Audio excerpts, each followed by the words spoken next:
Buenos días a todos. Hoy les hablaremos sobre uno de los capítulos más oscuros y complejos de la historia reciente de Perú, el conflicto armado interno protagonizado por Sendero Luminoso y el MRTA. Para comprender plenamente la naturaleza y el impacto de este conflicto, es esencial contextualizarlo dentro del marco social, político y económico de la época.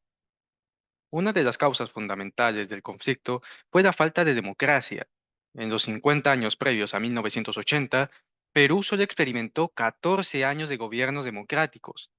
Este prolongado déficit democrático, marcado por frecuentes golpes de Estado y regímenes militares, debilitó las instituciones y erosionó la confianza en el sistema político. Además, la centralización del poder contribuyó significativamente a las desigualdades regionales. El gobierno central prestaba escasa atención a las necesidades de las zonas rurales, dejando a los campesinos y a las comunidades indígenas en un estado de abandono, sin acceso a servicios básicos como la educación y salud, agravando la pobreza y la marginación. Este panorama de abandono se vio exacerbado por la fuerte presencia de la discriminación y del racismo, creando un ambiente de insatisfacción y resentimiento.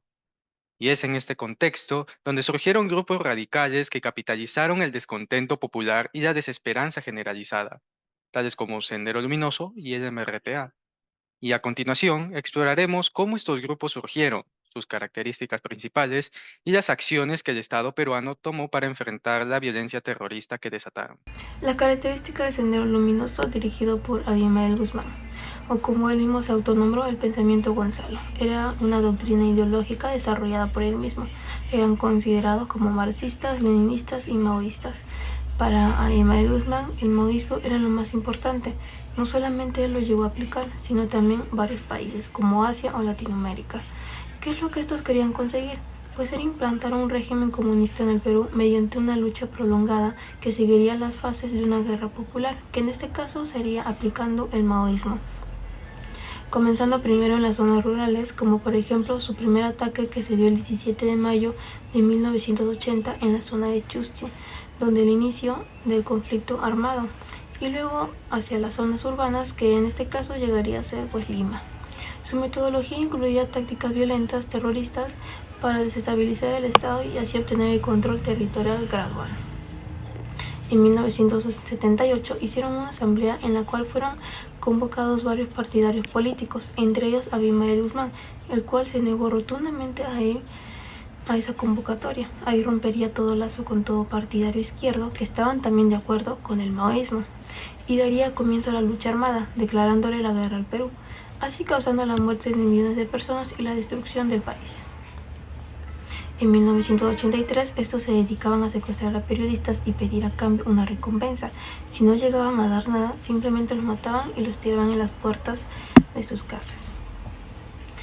En 1986 ocurre un operativo militar el 19 y 18 de junio, donde más de 200 presos son sentenciados a muertes tras ser acusados de terrorismo o por participar en el Sendero Luminoso.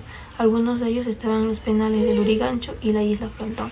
En 1992, 12 de septiembre, se da por fin la captura de Abimael Guzmán y su esposa, y es sentenciado a cadena perpetua. Las características de la MRTA. El Movimiento Revolucionario Tupac Amaru fue una organización armada marxista y leninista de inspiración guevarista peruana.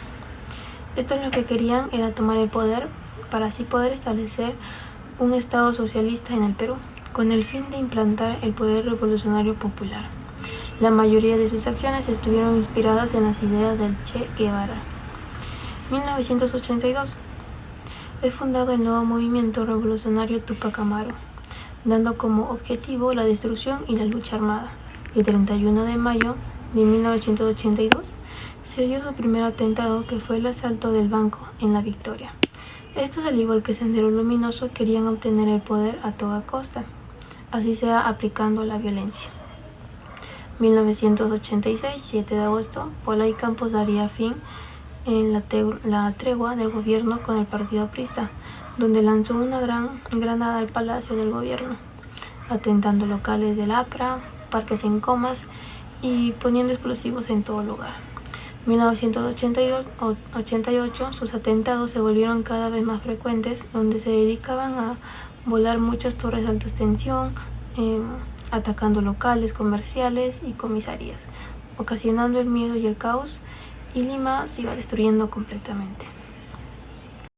Periodificación según CBR. El Perú dividió los conflictos armados internos en varias fases claves para entender su desarrollo y las consecuencias que tuvo el país. Estas fases ayudaron a entender cómo evolucionó la violencia y la respuesta del Estado a ataques terroristas. El inicio de la violencia armada. El conflicto armado inició en 1980 con las acciones del Sendero Luminoso liderado por Abimael Guzmán en Chuchi, Ayacucho.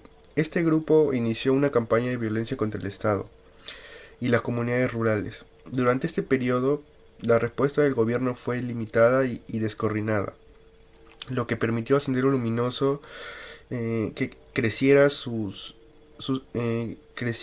operaciones. La violencia afectó principalmente las zonas rurales, donde las comunidades campesinas donde sufrieron asesinatos, secuestros y desplazamientos forzados. Militarización del conflicto. Entre 1983 y 1985, la violencia se intensificó significativamente. Sendero Luminoso amplió sus operaciones a nuevas regiones y aumentó la intensidad de sus ataques. En respuesta, el gobierno declaró estado de emergencia y comenzó a militarizar su estrategia, involucrando a las Fuerzas Armadas en la lucha contra la insurgencia.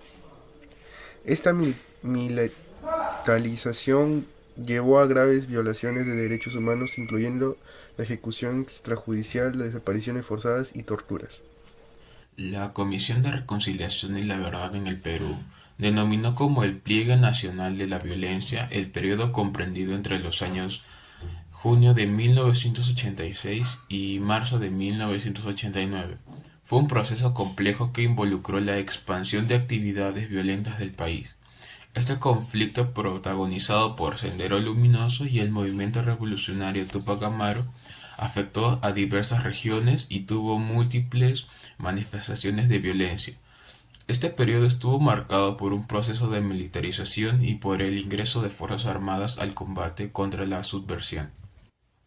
El país experimentó una ofensiva subversiva y una ofensiva subversiva por parte de grupos terroristas y una severa contraofensiva estatal. Por un lado, Sendero Luminoso inició en la región de Ayacucho, empleando tácticas de guerrilla y asesinatos. Llevaron a cabo ataques devastadores como el atentado en la calle de Tarata de 1992, que causó numerosas muertes. Por otro lado, el movimiento revolucionario Tupac Amaru centró sus actividades en secuestros, asaltos y toma de rehenes. Su acción más notoria fue en la toma de la residencia del embajador japonés en Lima en 1996 y 1997.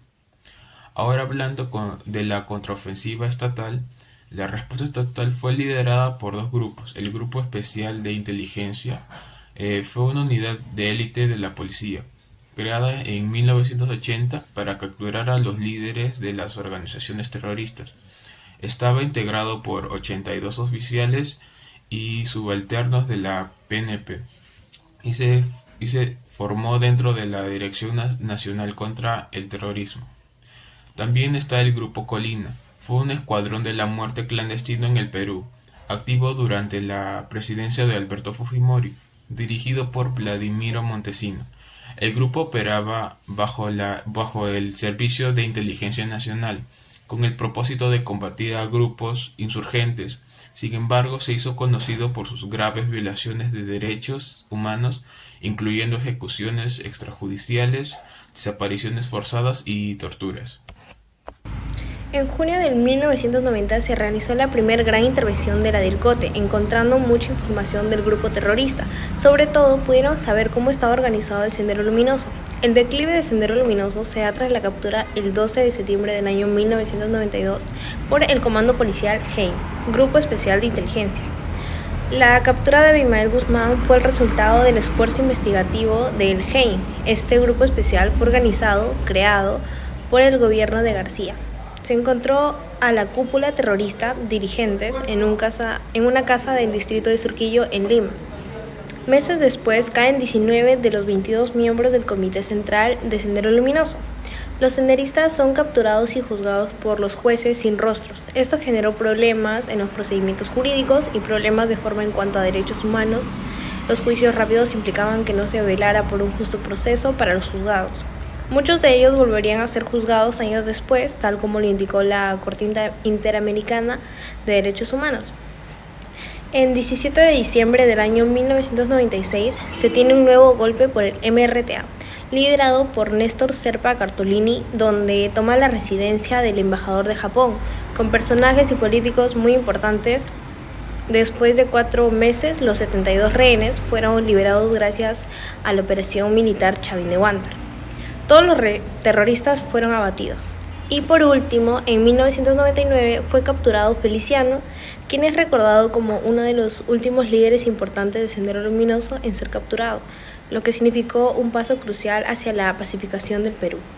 Bueno, en conclusión sobre Sendero Luminoso y el MRTA, estos fueron 2 grupos terroristas peruanos que causaron gran violencia en las décadas de 1980 y 1990. Sendero Luminoso, de ideología maoísta, buscaba un régimen comunista a través de la lucha armada, mientras que el MRTA, de ideología marxista-leninista, inspirada en la Revolución Cubana, perseguía una revolución socialista. El declive de ambos grupos comenzó con la captura de sus líderes, Abimael Guzmán de Sendero Luminoso en 1992, seguido por Feliciano en 1999, y los líderes del MRTA tras la operación Chavín de Huántar en 1997. Estas capturas, junto con la desmovilización de sus miembros, desarticularon efectivamente a ambos grupos. Actualmente, aunque quedan remanentes de Sendero Luminoso en áreas remotas y vinculadas al narcotráfico, ambos grupos han perdido su capacidad operativa. La derrota de estos grupos fue crucial para la pacificación y desarrollo de Perú, permitiendo la recuperación de la estabilidad democrática y la reconstrucción del país.